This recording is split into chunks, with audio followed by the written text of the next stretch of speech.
Well, Sundays are supposed to be for rest, relaxation, recuperation, get ready for the week ahead, but not when you have kids. Junior here, he's a good kid and he deserves to have a cool looking ride, so we are going to correct his Mustang. I'm going to do the cutting portion and I'm going to use the Sonax Ultimate Cut. I did a dedicated video on the Ultimate Cut, but that was just on test panels. There's nothing really that can take the place of real world corrections to give you a sense of what a cutting compound can do. The car's not that old, has a hair under 40,000 miles, but you can see the scratches, the staining, the etching, the marring, and just the overall dullness of the clear coat. So we're going to cut away all of those imperfections from the clear coat using the Sonax Ultimate Cut. And I'm going to have him follow and finish up with Perfect Cut. I'll show you that a little bit later. But we're going to team up the Ultimate Cut with the Rotary and one of the wool pads, the hybrid wool pads with the foam backing. Let me give you a sense here of what the gloss meter shows us. And we're in the mid-80s.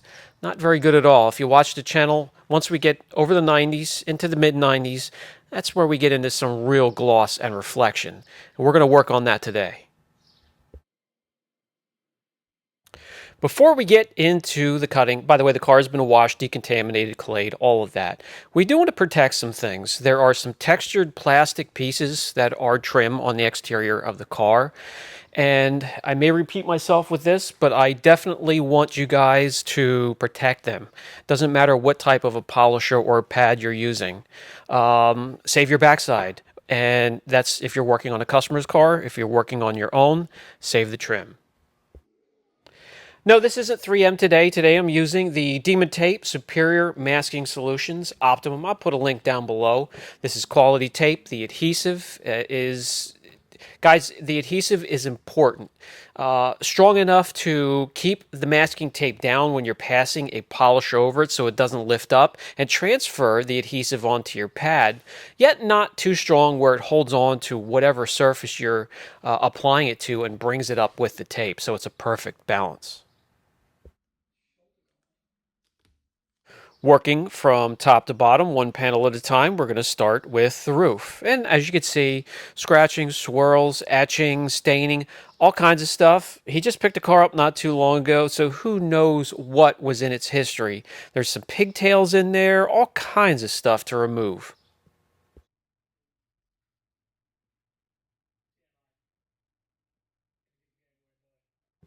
I get a ton of great questions on the Rotary, so this will be a great chance to answer a lot of those, hopefully. So I'm going to get a lot of good shots showing how I use the Rotary, how I handle it, how I go about utilizing the tool, because it is a great tool. It's a tool I recommend for any detailer's arsenal. It doesn't matter if you're an enthusiast, if you're a professional. If you're not comfortable with it yet, grab a couple junk panels from a body shop. They're always happy to get rid of them. Grab some horses from Lowe's or Home Depot and practice a little bit on different types of clear coat. You'll get a hold of it real quick, I guarantee. Everybody has their own way. Some like to get the Rotary screaming at its highest speed and flail it around. Some like really low speeds, really under control. And hey, there's no wrong answer. If you find a method that works for you, then hey, stick with it. But for me, personal use, I'm going to have the Rotary speed between the third and the fourth speed setting. I'm going to keep the Rotary flat as much as possible. And there's some areas where you just can't do that. And you do want to get it up on an edge. If the Rotary starts to jump around, if it starts to skip on you, just slightly lift it to a 10 or 15 degree angle just for a split second and easily lay it back down. And you're going to be gliding along nice and smooth like you're on a skating rink. I have the video sped up a little bit just to keep the length reasonable, but my arm movement isn't herky-jerky or really fast. I'm not flailing the polisher around. It's nice, straight, even, fluid motions to get a nice, even cut.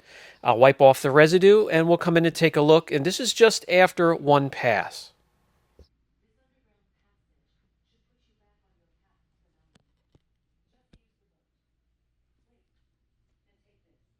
Already a huge percentage of the imperfections are removed. The deeper ones remain. You can either go over them one or two more passes, or you can do a little bit of wet sanding to get rid of the real deep imperfections. You do want to maybe invest at some point into a paint depth gauge to keep track of how you are cutting. Let me give you a first-person view of how I handle this size of a rotary anyways, on a large flat panel. It'll be a little bit different on some of the curvy panels with body lines and contours, but for the most part, this is how it should be handled on a flat panel. The larger rotaries I may hold a little bit differently, but this is pretty much going to be the blueprint.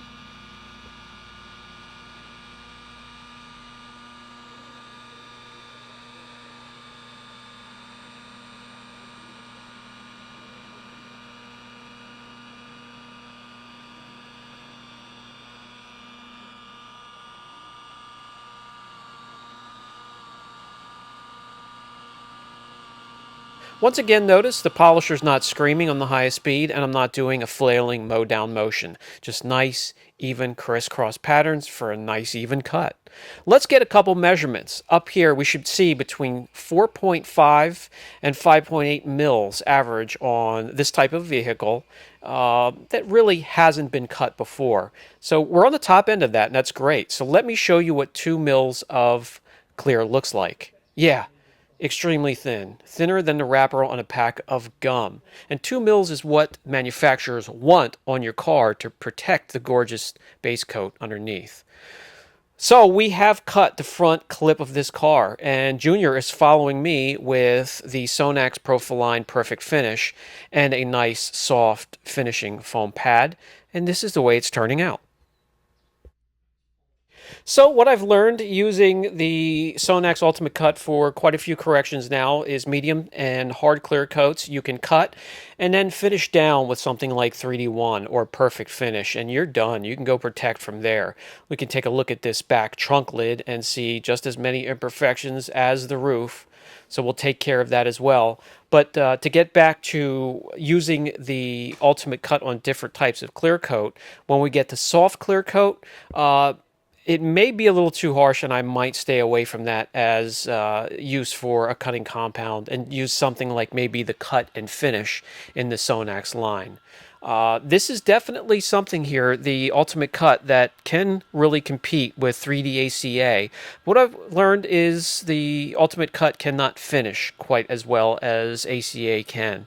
ACA is just about as close to as an all-around true cutting compound with finishing abilities that you're going to find. Sonax has come very close. I've become fond of both of them.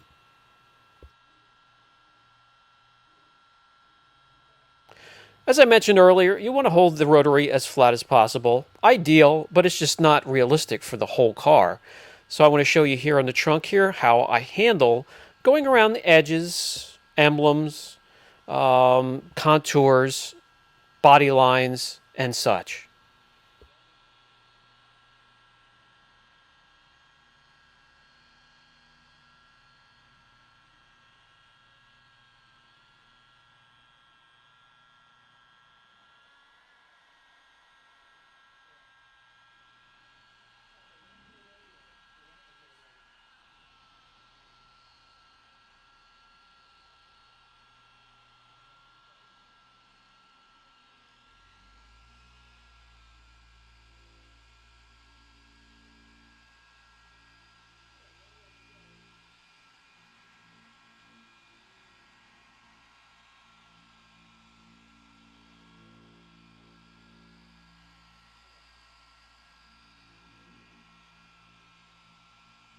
You'll notice on the flat areas, you could just take your time and move the polisher correction speed. But when you're working near an edge or the peak or the top of a body line, you want to have some nice, quick, fluid movements and not hold the polisher in one space for very long.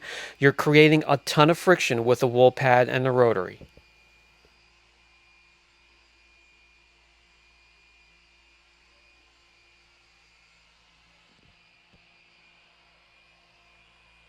This combination does leave hazing behind that, well, the kid, he's following me and taking care of those with perfect finish right there.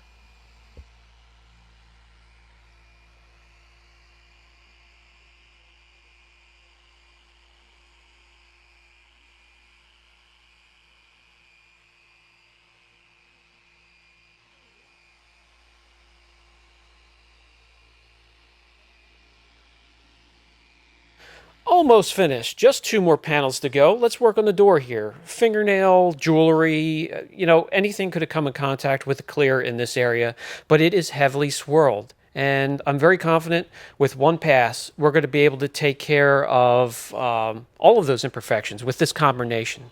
Let's get to work.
You can work the Ultimate Cut for very long periods of time, has a nice long open time or cycle time, using any type of polisher and including the wool pad on a rotary. Wiping off the residue is no big deal at all, user friendly in every manner.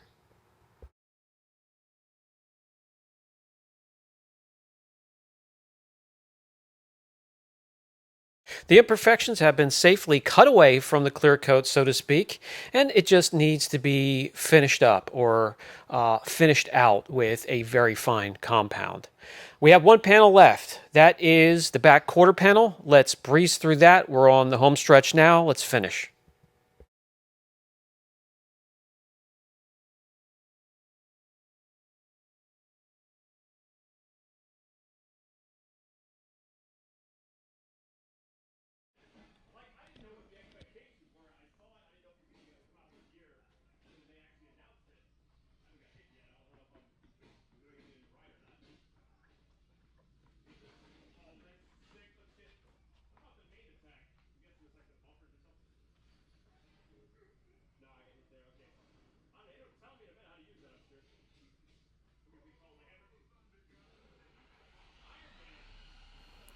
The cutting and the finishing portion. So that's a two-step correction to get rid of all the imperfections that were on the Mustang here. That's done. So we can just kind of clean up a little bit. Using the rotary and a wool pad attached to it gets the work done quickly when it comes to cutting, but it does cause, a lot of fallout when it comes to dust and just overall fuzzes and fibers from the wool pad. So we just like to pull it outside, take it to the wash bay again, wash it off one more time, hit it with the IPA or a panel prep, and we're ready to protect. He's going to coat this. I'm not sure. I think he's going to use the Ethos graphene coating, but yeah, it's ready now.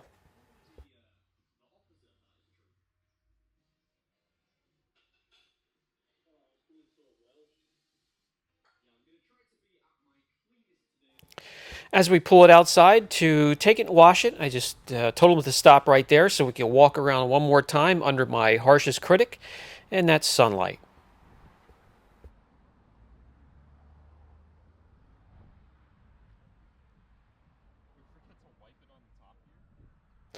Okay, guys, that's going to do it for this video. I didn't rate the compound, just having it on the test panel. I wanted to show you a correction or two with it first, but this gets a rating of very impressive on the channel.